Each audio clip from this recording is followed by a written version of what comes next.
Mega power star Ram Charan నటించిన పెద్ది ఈ సినిమాకి సంబంధించిన రివ్యూ భారీ అంచనాల మధ్యన రిలీజ్ అయింది. సినిమాలో ఉన్న కంటెంట్ కి సంబంధించి చాలా చర్చ నడుస్తుంది. స్పోర్ట్స్ డ్రామా, ఎమోషన్ ఎక్కువగా ఉంటుంది. అలాగే మాస్ ఎలిమెంట్స్ కూడా తగ్గవు. ఈ ప్రామిస్ చేసింది మూవీకి.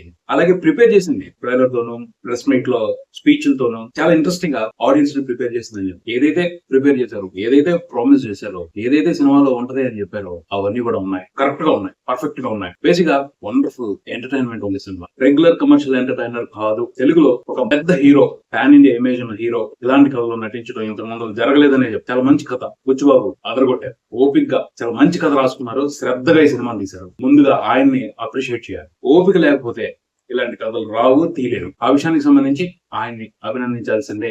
ఆ తర్వాత mega power star Ram Charan గురించి ఎంత చెప్పినా తక్కువే అవుతుంది. ఈ సినిమా కోసం ఒక రకంగా కాదు, నానా రకాలుగా కష్టపడ్డాడు. డబుల్ ఎఫర్ట్, అంతకు మించి ఎక్కువ కష్టపడి ఉంటాడు. అతను ఎఫర్ట్ చూస్తుంటే ఎవరికైనా సరే భయం వేస్తుంది. మామూలు చేయలేరు. డబుల్ అంకిత భావం ఉండాలి. తను ఆల్రెడీ ఒక పాన్ ఇండియా స్టార్, ఒక పొజిషన్ వెళ్ళిపోయాడు. చాలా ఈజీగా, కామ్ గా ఇంట్రెస్టింగ్ సబ్జెక్టులు లేకపోతే కమర్షియల్ సబ్జెక్టులు ఎంచుకుని పాస్ అయిపోవచ్చు. ఈజీగా 100 కోట్ల కలెక్షన్స్ తెచ్చేసుకోవచ్చు.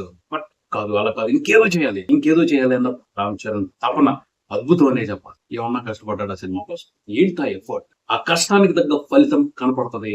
తను ఎంత కష్టపడ్డాడో అంత ఎంటర్టైన్మెంట్ తీసుకుంది. పెద్ద పాత్రలో మెస్మరైజింగ్ ఎంటర్టైన్మెంట్ ఇచ్చాడు. మొదలు కొట్టేసాడు అంతే. నా ఉద్దేశం అయితే ఈ సినిమాలో రామ్ చరణ్ పర్ఫార్మెన్స్ కి ఒక అవార్డు సరిపోతుంది. ఏ అవార్డ్ ఫంక్షన్ లోనైనా డబుల్ అభినందనలు ఇవ్వాలి. డబుల్ గా అతన్ని సత్కరించాలి. ఆ రేంజ్ లో కష్టపడ్డాడు. ఆ రేంజ్ లో పర్ఫార్మెన్స్ ఇచ్చాడు. ఎమోషనల్ సీన్స్ లో చేయటమే కాదు, స్పోర్ట్స్ ఆడటమే కాదు, 3 రకాల స్పోర్ట్స్ ఆడాడు. అందులో రెజ్లింగ్ కోసం అతను విపరీతంగా కష్టపడ్డాడు.